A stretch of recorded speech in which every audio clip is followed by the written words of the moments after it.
In the tranquil Italian countryside town of Orbino, the residents' lives centered around the old church in the village square, where faith and community intertwined. One Sunday, the calm of the morning mass was disrupted by an unexpected event. A cat, familiar to everyone, intruded upon the service and began meowing at the image of Jesus. As the cat meowed, a shadow swiftly passed through the church window, vanishing as quickly as it had appeared. When the community learned the true reason for the cat's presence, everyone turned pale. Father Lorenzo, a man of unwavering faith, was in the midst of his homily when a stray cat known as Marco burst through the open door of the church. It was not unusual to see Marco around town, but he had never before interrupted Mass. "May God forgive us for this interruption," Father Lorenzo murmured, trying to resume the Mass. But Marco was not interested in leaving. He ran straight to the altar where a new statue of Christ had recently been placed. The cat began mewing frantically at the statue, causing a murmur among the parishioners. "Someone, please remove this cat from here," the priest said, trying to remain calm. Two sisters, Sophia and Caterina, tried to approach Marco, but the closer they got, the more the cat meowed. "He seems to be seeing something we don't," Sophia whispered to Caterina.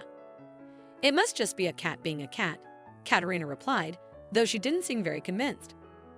The silence of the church was broken when Mrs. Laura, a longtime devotee, stood up and said, "Father, what if this cat is trying to warn us about something?"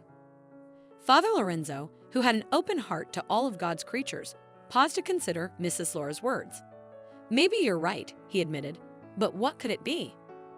At that moment, everyone in the church looked at Marco and the statue, wondering about the mystery that united the two. The Mass was interrupted, and a sense of curiosity and awe took over the parishioners. As Marco continued to meow, a shadow passed quickly through the church window but disappeared as quickly as it appeared. No one but the cat seemed to notice. "Let's continue our Mass," Father Lorenzo decided. "But stay alert. God speaks to us in the most unexpected ways."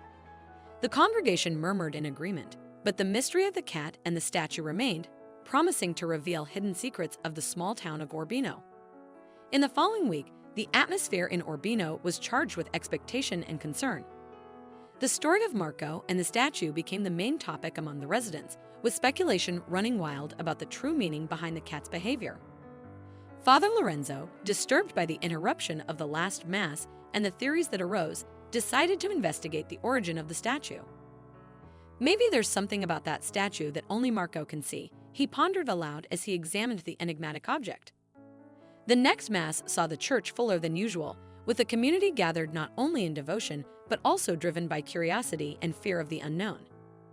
Marco, as if feeling the tension in the air, appeared again, his eyes fixed on the statue of Christ. "My children," Father Lorenzo began, "today we are gathered under peculiar circumstances. Let's observe and pray, seeking divine guidance to understand the signs presented to us." As the priest spoke these words, a cold breeze swept through the church, making the flames of the candles dance restlessly. Marco, with renewed urgency, began mewing at the statue again, his agitation growing with each second. "This can't be a coincidence," whispered Riccardo, one of the parishioners, to his wife. "Silence, please," Father Lorenzo requested, his own voice trembling with uncertainty. "Let's focus on our prayer and ask for the truth to be revealed." Then something extraordinary happened. As all eyes were on Marco and the statue, the figure of Christ seemed, for a brief moment, to tremble under the intense gaze of the cat. Some parishioners murmured in shock, while others prayed fervently. "Father, did you see that?" asked young Sophia, pointing at the statue. Before the priest could answer, a thunderous sound filled the church. The base of the statue began to crack, spreading a fine dust through the air. The serene face of Christ on the statue seemed to distort, transforming into an expression of anguish that chilled the hearts of all present. "My God, what's happening?" exclaimed Father Lorenzo, approaching the statue cautiously. Marco, for his part, continued to meow as if trying to communicate an urgent warning message. The tension was palpable. The parishioners' faith was put to the test at that moment of uncertainty. The mystery of the statue, now more disturbing than ever, demanded answers that seemed beyond human understanding. "Let's keep faith," Father Lorenzo said, his voice firm despite the evident fear. "Perhaps we are facing a trial, a test of our belief and trust in God." As the community united in prayer, seeking comfort and collective faith, The mystery of the statue and Marco's role in this dark story remained unanswered, leaving the small town of Orbino on the brink of a revelation that could forever change their worldview. In the days that followed, unrest took over the town of Orbino. The statue, now clearly the object of a greater and more sinister mystery, became the center of attention not just for the religious community, but for the entire town. Father Lorenzo, determined to uncover the truth, decided to seek the help of experts. He invited historians and art restorers to examine the statue, hoping they could shed some light on its origin and Marco's strange reaction.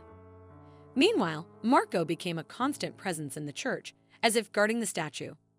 His agitated behavior only intensified, especially at night when the full moon cast ghostly shadows through the church windows.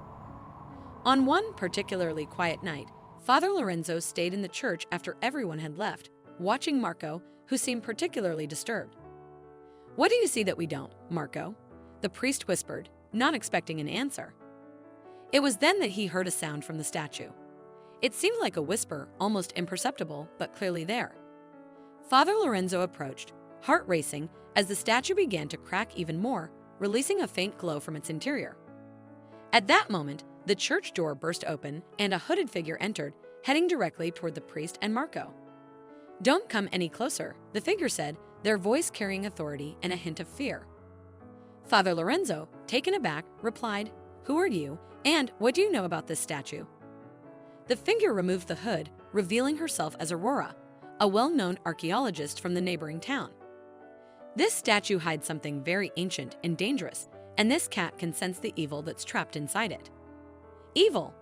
But it's a statue of Christ," exclaimed the priest. Aurora shook her head. "Appearances deceive. There's an entity imprisoned within this statue, an entity that was sealed away centuries ago for a reason." Father Lorenzo felt a chill run down his spine. "What can we do?" "We must destroy the statue before it's too late," Aurora said determinedly. "Destroy it? But what if we're wrong? What if this is a test of faith?" the priest questioned, conflicted. Aurora looked at Marco, who was mewing incessantly at the statue. "This cat is not wrong. He sees what we cannot. We need to trust him." At that moment, a thunderous sound echoed through the church, as if something inside the statue was trying to break free. Marco arched his back, his meow now an urgent warning. "It's decided," Father Lorenzo declared, making his decision. "We will do whatever is necessary to protect our community." Together, Father Lorenzo, Aurora, and a few brave parishioners prepared to face the unknown, armed only with their faith, knowledge, and the courage Marco inspired in them. The night promised revelations and dangers, but they were determined to confront whatever was hidden in the shadow of that statue. The night fell over Orbino, enveloping the church in a dense and expectant atmosphere. Inside, Father Lorenzo, Aurora, and a small group of parishioners gathered around the statue, preparing for what might be the most challenging night of their lives. Aurora, with her knowledge of ancient rituals, instructed the group, "We must form a circle around the statue and recite an ancient purification chant. Your faith will be crucial." "But how do we know this chant will work?" Father Lorenzo asked, clutching a rosary tightly between his fingers. "Because that's how the entity was imprisoned before. Marco has led us here. He will be essential in the process," Aurora explained, looking at the cat, who seemed to understand the gravity of the situation. With everything ready, the group formed a circle, and Aurora began to recite the chant, with the others repeating her words. Marco, in the center of the circle, meowed towards the statue as if communicating with the entity inside it. As the chant progressed, a cold wind began to circulate inside the church, extinguishing the candles and casting everyone into near-total darkness. Only the statue remained illuminated by an ethereal light that seemed to emanate from its interior. Suddenly, the statue began to tremble violently, cracks spreading across its surface like spiderwebs. An anguished scream, seemingly from another world, filled the church, causing some parishioners to recoil in terror. "Don't stop. Keep faith," Father Lorenzo shouted, encouraging the group to continue the chant. With each word recited, the light around the statue became more intense, until with a final boom, the statue exploded into 1,000 pieces, releasing a wave of energy that swept through the church. In the place where the statue had stood, there was now only a pile of debris, but the air was different. The sense of oppression had disappeared, replaced by an indescribable peace. Aurora approached what remained of the statue. finding a small ancient artifact among the debris. This is what the entity was using to anchor itself to our world. Now that it's destroyed, it can no longer return. Father Lorenzo, exhausted but relieved, thanked everyone who had helped. Today, our faith was tested in ways we never imagined. But together, with Marco's help, we overcame evil. Marco, now calm, rubbed against the priest's legs as if celebrating their victory. The community of Orbino had faced the unknown and emerged stronger, united by faith and the courage to face the shadows. As the church slowly returned to normal, with parishioners sharing hugs and tears of relief, one thing was certain: the small town of Orbino would never be the same. Marco, the cat who led them through the darkness, would forever be remembered as the unlikely hero who saved their community. As the first ray of sunlight pierced through the church windows, illuminating the interior with a soft and welcoming light, the residents of Orbino began to gather outside the church, murmuring among themselves about the events of the previous night. Father Lorenzo, alongside Aurora and Marco, came out to meet the community, eager for news. He raised his hands, asking for silence, and began to speak. "My dear parishioners, tonight we face together a trial of our faith, a battle against a darkness that tried to infiltrate our beloved community. But with the grace of God and the courage of each of you, we emerged victorious." A murmur of relief and pride ran through the crowd. Marco, sitting calmly next to the priest, watched everyone with wise eyes, receiving pets and thanks from the parishioners who approached to thank him. Aurora then spoke up. "The evil that dwelled among us has been banished, but this would not have been possible without Marco's help. This extraordinary cat showed us that even the smallest among us can have the greatest courage." The community applauded, recognizing the value of their little hero. Marco, although seeming a bit puzzled by all the attention, accepted the pets with a soft purr. Father Lorenzo continued, "Today, more than ever, we must remember the importance of unity and vigilance. Shadows may try to return, but as long as we stand together, illuminated by faith and love, we will remain strong. Let's rebuild what was lost and move forward, knowing that we are blessed by a greater force that protects us. And let Marco, our little guardian, always remind us of the divine presence in all of God's creatures." That morning's Mass was a remarkable celebration, filled with songs of gratitude and a profound renewal of faith. The extraordinary events of that night would be recounted for generations, standing as a testament to the courage, faith, and unity of the Orbino community. As time passed, life in the town gradually returned to its usual rhythm, but with a deepened appreciation for life, faith, and the mysterious forces that envelop them.